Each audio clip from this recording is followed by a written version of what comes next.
मला अंबादास दानवेंनी पूर्ण यादी मी सामनात पाहिलाय आणि अजूनपर्यंत मला त्यांनी डिक्लेअर केलं नाही आणि दाखवलं नाही की मग आम्हाला अपमान आहे.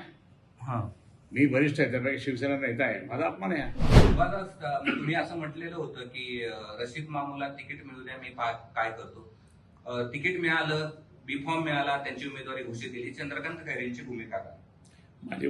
माझी भूमिका अशी आहे की मी स्वतः सांगितलं होतं की याने आपल्या पहिला 17 जानेवारी 1986चा पहिला मोर्चा शिवसेनेचा ती समान नागरी कायद्यावर, त्या मोर्चावर दगडफेक केली होती मशिदीतून आणि मोर्चा त्या ठिकाणी अस्वस्थ झाला आणि दंगल झाली.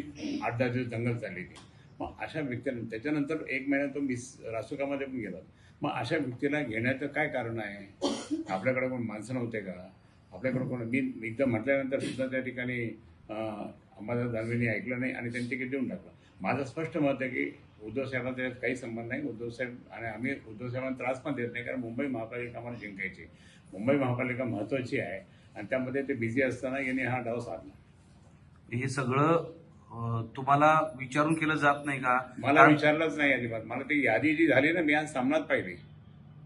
99 लोकांची यादी झाली, ती मी सामनात पाहिल्यानंतर मी पाहिलं की बाबा कोण कोण कशा उमेदवार दिले. आता या ठिकाणी इथे सगळ्या महिला बसल्या, या महिला बसल्या, महिलांना तुम्हीच विचारा काय म्हणतात ते. शिवसेना प्रमुखांनी आम्हाला सांगितलं होतं की महिला तुम्हाला त्या ठिकाणी महिला आघाडी काम करत नाही का? करतात. तुमच्या पाठीमागे जय भवानी जय शिवाजी म्हणणाऱ्या त्या महिलांना काही तिकीट द्यायचं नाही का?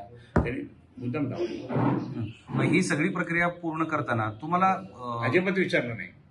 मला अंबादास दानवेंनी पूर्ण यादी मी सामनात पाहिलाय आणि अजूनपर्यंत मला त्यांनी डिक्लेअर केलं नाही आणि दाखवलं नाही की मग आम्हाला अपमान आहे. मी वरिष्ठ आहे, त्यापैकी शिवसेना नेता आहे, माझा अपमान आहे. माझा असा अपमान करत असेल तर मी इतकं कष्ट करून त्या ठिकाणी टिकून एकनिष्ठ राहून मग मला हे फळ मिळतं का? आता असं हे ठरवून केलं. अंबादासच करतो, बाकी कोणाचा संबंध नाही याच्यामध्ये. साहेबांना काय माहीत पण नाही. साहेब आपल्या मुंबई महापालिका इतकी बिझी आहे आणि आम्ही त्याला डिस्टर्ब करू शकत नाही. आता तुमची भूमिका काय? तुमची माझी भूमिका काय? मी त्या प्रभागात जाणारच नाही. मी जाणारच नाही. कशाला जाणार? मी जाणार नाही. रशीद मामू सोबतच आणखी इतर 6 जणांना, ठीक आहे, ते 6 जणांना तिकीट दिलं. ते आले आमच्याकडे, मुस्लिम काही बंधू भगिनी आले, आम्ही त्यांना तिकीट दिलं.